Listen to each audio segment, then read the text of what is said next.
વડાપ્રધાન શ્રી પહેલી વખત વાઇબ્રન્ટમાં બહાર ફોરેન જઈ ગયો હતો, એટલે મેં સાહેબને ફોન કર્યો. મેં કીધું સાહેબ પહેલી વખત જઈ રહ્યો છું તો કંઈક માર્ગદર્શન.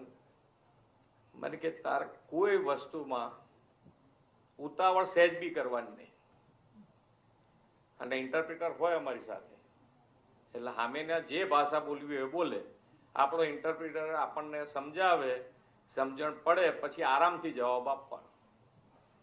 અને જે તાકાત થઈ ગઈ તો આજે મને એમ થાય કે કોઈ પણ ભાષા હોય આપણે આપણી ભાષામાં આરામથી આગળ વધી જ શકીએ, કોઈ તકલીફ વગર.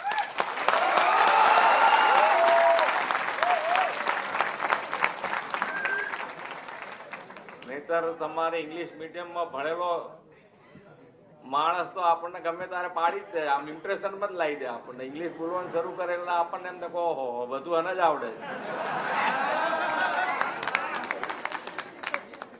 ઇંગ્લિશ મીડિયમ એટલે શું થઈ ગયું ભાઈ?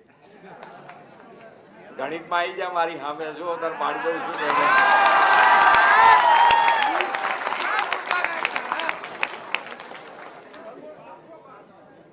ભાષાથી અને ઘણા બધા દેશ તમે જુઓ તો ઘણા બધા દેશ એમની ભાષામાં જ બોલે છે, ક્યાંય એમને કોઈ શોભ નથી. આપણે એક એવું વ્યક્તિત્વ છે, આપણું સંસ્કૃતિ છે કે સામેના માણસને આપણે એડજસ્ટ થવાનો પ્રયત્ન કરતા હોઈએ છીએ, અને એ પ્રયત્નનો એ લોકો ગેરલાભ ઉઠાવે છે કે આ લોકોને સમજણ નથી પડતી, એમને આવડત નથી. અરે ભાઈ બધું આવડે છે, કઈ ભાષાના હિસાબે થોડું છે આવડત ના આવડત શીખી જવાનું.